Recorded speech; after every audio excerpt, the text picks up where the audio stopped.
Akalor paused. "General?" Dvorgin blinked, seeming to come back into himself.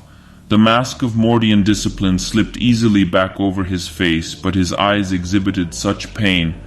"I am sorry, my lord. I would say it is simply tiredness, but—" Dvorgin tailed off. He took a sharp breath and forced himself to look into Akalor's eyes. "With the greatest respect, Lord Akalor, you ask the impossible." Akalor looked down at the man in growing surprise. The general stared back, his eyes dark-rimmed with exhaustion. Akalor could see it had cost him a lot to speak up, but now that he had forced the words out, he would say his piece. "Your warriors may be suited to such unrelenting operations, my lord, but mine are not. Nor are the Phyroxians, nor I suspect are the Battle Sisters. Mordian discipline is a wonderful resource, but we are not indefatigable.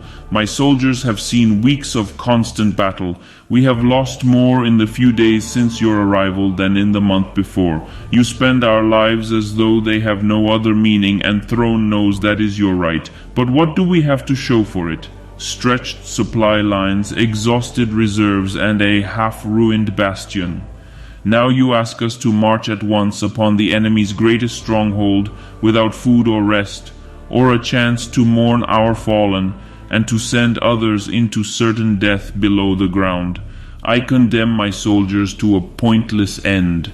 To do so would be an inexcusable waste in the sight of the Emperor. Strike me down for my insubordination if you must, my lord, but I speak only the truth as I see it." Dvorgin delivered his speech with quiet dignity, and when he had finished, he removed his cap and set it under one arm, revealing the thinning hair of his scalp. Somehow that made him look a decade older, and immeasurably more vulnerable. The silence that settled around the hall was thick and heavy as the prelude to a thunderstorm. All eyes turned to Akalor. "Are you telling me you will not do it? Do you know who you are speaking to? Do you not think we risk our own lives as well?" Vichelin hissed, taking a step forward. Akalor put out his arm, stopping his comrade. Dvorgin shrank a little, yet stood firm. "I am not saying that, my lord," said Dvorgin defiantly.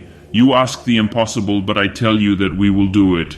We are Mordians, loyal soldiers of the Emperor, each and every one.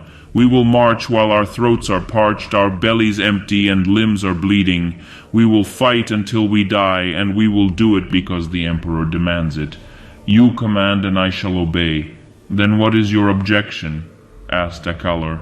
"There is no objection. I state these facts because I would use them to strengthen my request for a favor from you who ask so many brave men and women to go to their deaths so your mission might be achieved."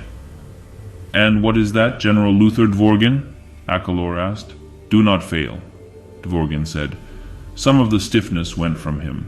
"Some would call it blasphemy to even think you could, but you are flesh and blood, though mighty. So I ask that you do not allow yourselves to be killed, and that you do my warriors the honor of winning quickly. Please. I would dearly like as many of my men as possible to live to see the arrival of Robut Gilliman." Akalor stared down at him. Dvorgin stood his ground, sweat springing from his brow.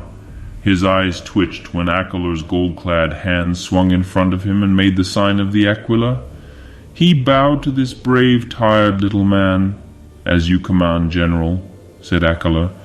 "If the Emperor had but a few more men as bold as you, we would not need to be here at all."